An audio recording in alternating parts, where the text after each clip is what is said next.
All right, so what are we going to do about this? The fact that it doesn't clear out after I add. I won't have to use backspace. Oh my gosh. Backspace. Go on.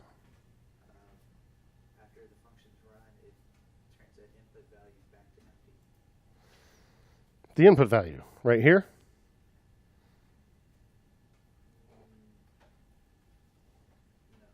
No, that is the input value, I think. Yeah. Oh, I don't mean on this line, yes. I mean, this is what the value is, right? Yeah. So after I've made the update, I could say f.spellname.value equals empty string. Cool.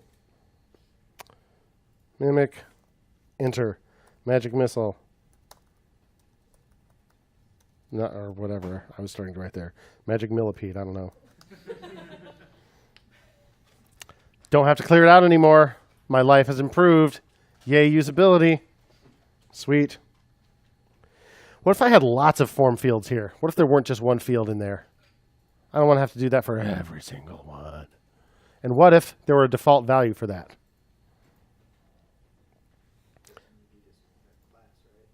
What if I just put value equals fireball? I actually want it to go back to fireball every time.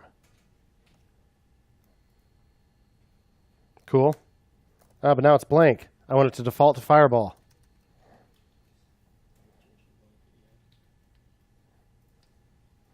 Yeah, but I mean, I've already put the default value in there. I want it to go back to its default value, and I want it to do it to all the fields in the whole form. Anybody know how to do that?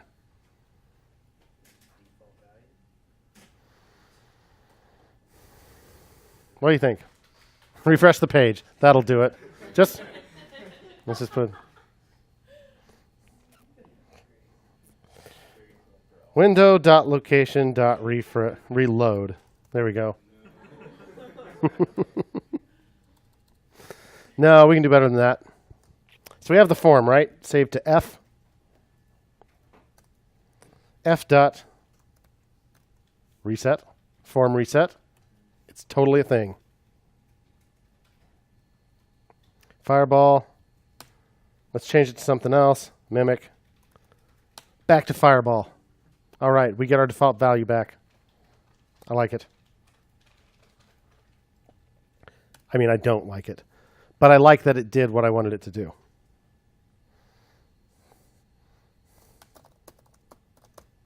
Cool. Seems legit. It's only in my working directory now, right? Git add dot. Now it moves from working directory to staging area. I want it to be permanent. I want to make a checkpoint here. Get back to here if I break everything. So let's commit to do that. And this commit will reset the form after submission. Now, it's in my repo, but it's all on my laptop. If my desk leaps through the air and knocks my laptop off and lands on it, I want it to still work. So I'm going to push. Git push.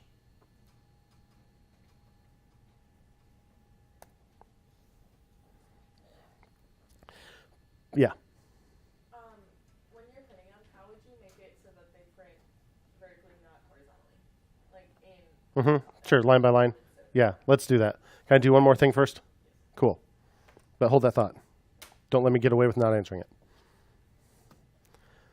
Okay, let's refresh the page. Okay, now I want to add a spell. Wait. Click. Oh. So much work. What else would I possibly want to do on this page? That's the only thing you can do. Why isn't it already there? Anybody know how to fix it? Yeah. Focus.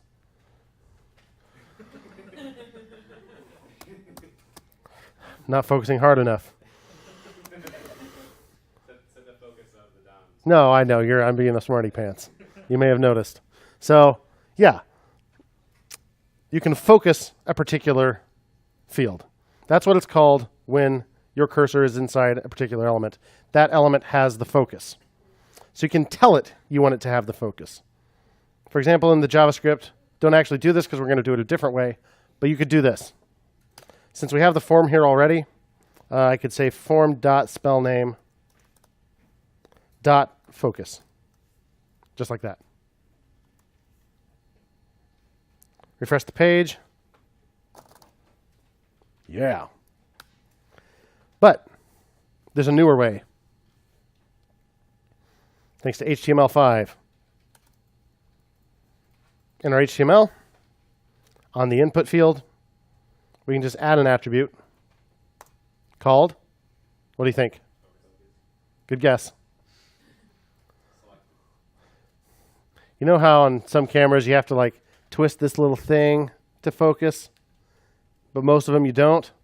That's because those cameras have autofocus. Yes, indeed. Put an autofocus attribute, no value. It's a Boolean. Put an autofocus attribute on the field, refresh the page. Same effect. It's just focused right off the bat. Make sure I did take that out of here. I did.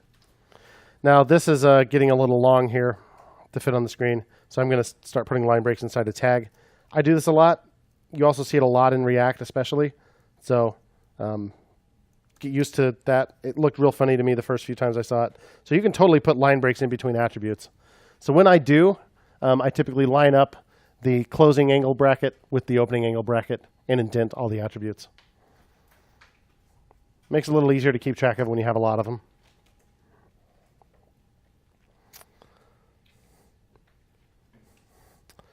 It's all in our working copy, right? So we need to add. Then we want it to become permanent. We want to make a checkpoint. We commit. Then we don't want it to just be on our laptop, so we push. We get the idea? Okay. I can tell you the shortcut. A shortcut. See this thing that kind of looks like a flux capacitor? It's not. It's like your Git history. That is the built-in Git support in Visual Studio Code. Go there. We see our changes. Have I used diff yet? I forgot to use diff. So on the command line, if you want to see Git status, I see there are changes since my last commit. I want to know what they are. I hit git diff. And I see, okay, this line's been removed, and these lines have been added, and that's all that changed. Hit Q to get out of that.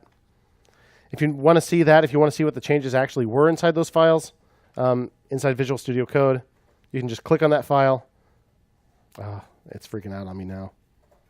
Resizing Windows is making this thing freak out today. Okay, and there I see this line was removed, these lines were added. So it's showing me the previous version, the new version, left and right. Want to get out of this view, just close the one that says working tree.